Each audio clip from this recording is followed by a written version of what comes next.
Hey guys, welcome to another exciting video lecture. I know you guys love them so much. Sorry I couldn't be there the rest of this week, but I hope at least having the lecture will help just remind you how much you guys love my lovely voice.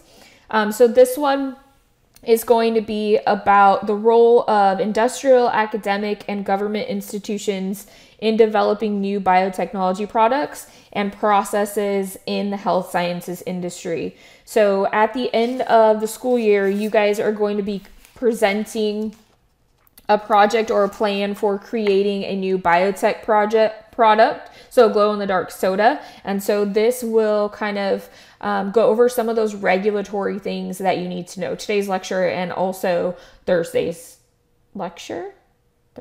Friday? Not sure. Okay. So biotechnology is the development of biology-based technologies in order to make new products.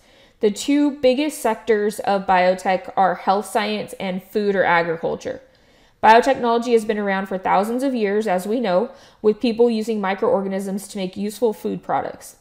Modern biotech harnesses an improved understanding of genetics and cell processes to develop therapeutics and diagnostics to combat diseases, to make crops that are more nutritional and require fewer resources to grow, as we talked about with GMOs, also creating biofuels and biology-based manufacturing processes and cleaners. So there's a lot of variation in what biotech companies do, which makes it sometimes really hard to regulate and see who is actually responsible for regulating them, as you saw in the article that we looked at last class.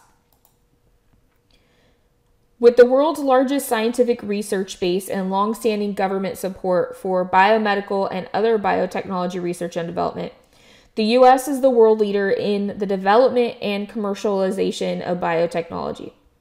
So biotech in the U.S. is based on an interconnected web of industry, academia, and government laboratories. So we have folks who have biotech companies. We're doing some biotechnology within the school system, so high schools, colleges, professors who are researching at the college level.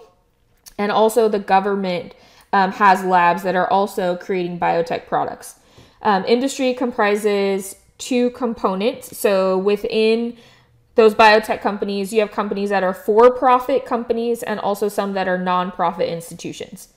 The four kinds of institutions of the biotechnology sector, again, which are industry, academia, and government laboratories. So that industry is broken into non-profit and for-profit companies. So within those four, they have very different and complementary roles in biotech development. In fact, the biotech industry has provided a new and successful model of development with this kind of complex collaboration. So for-profit biotech companies use advances in genetic research to help develop products for human diseases and conditions. Some companies also use genetic technology to other ends, like the manipulation of crops. For-profit companies require investor funding, an infrastructure that supports access to raw materials and target markets, sophisticated equipment, which can be very expensive, and a highly educated workforce. The term startup company comes from the dot-com boom of the late 1990s, when the internet was growing so quickly that new companies seemed to be starting up every day. Startup companies tend to be smaller, and they often focus on one big idea or product that could help them break into the larger market. Usually, the founders of a startup company spend a lot of time trying to raise the money to launch their idea or product. Biotech is a natural arena for startup companies, but biotech startups often need a lot more money to explore their ideas, not only because the equipment is expensive, but because the science is expensive. It's not easy to launch a biotech startup, but sometimes the best way for people to explore their idea for a new drug or product is by doing so.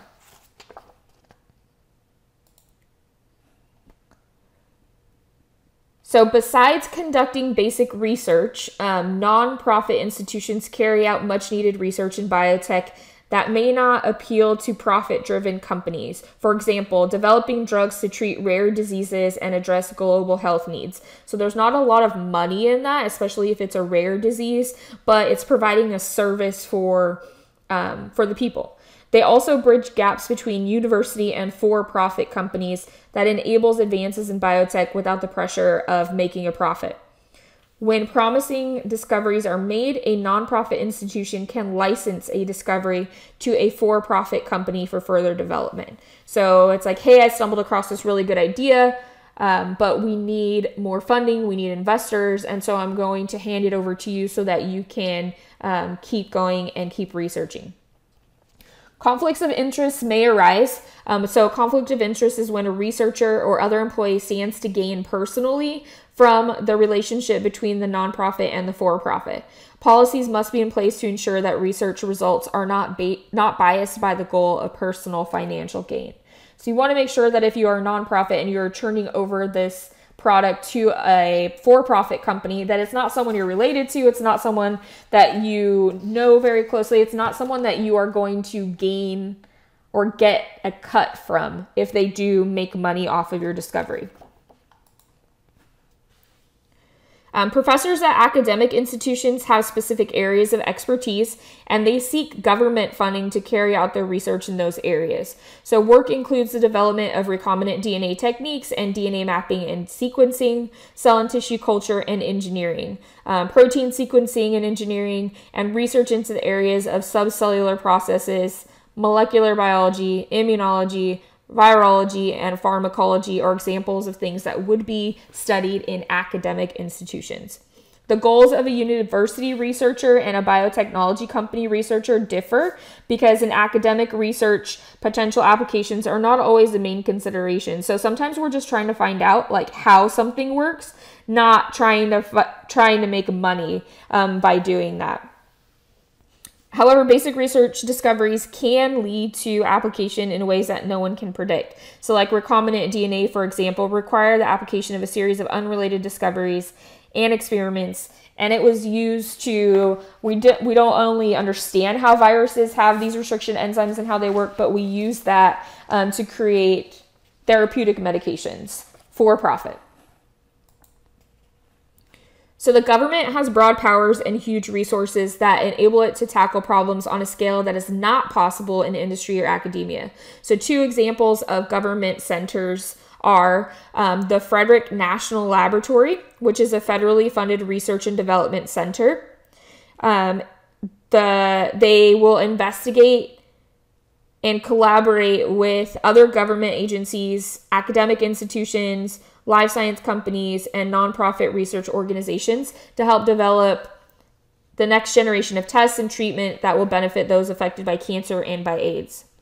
Another example of a government agency is the National Center for Advancing Translational Sciences, so NCATS. It's a center created by the National Institutes of Health, and it was established in 2012 to accelerate the development of diagnostics and therapeutics. So the government must carefully consider which problems to tackle.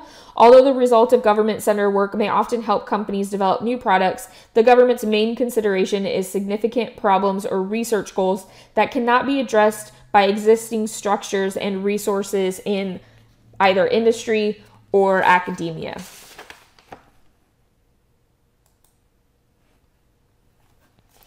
So clusters of biotechnology activity are typically centered around one or more universities, as industry development is often based on academic discoveries. As the map shows, states or regions that have strong biotechnology clusters are California, New England, New York, and New Jersey, Maryland, and Washington.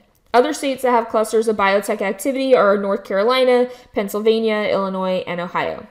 The top U.S. biotech companies and the state where they are located are Genentech, so that's located in San Francisco, California, Amgen, which is in Thousand Oaks, California, Biogen, which is in Cambridge, Massachusetts. Vertex Pharmaceuticals is also really popular in Boston. BioMarin Pharmaceutical, which is in San Rafael, California.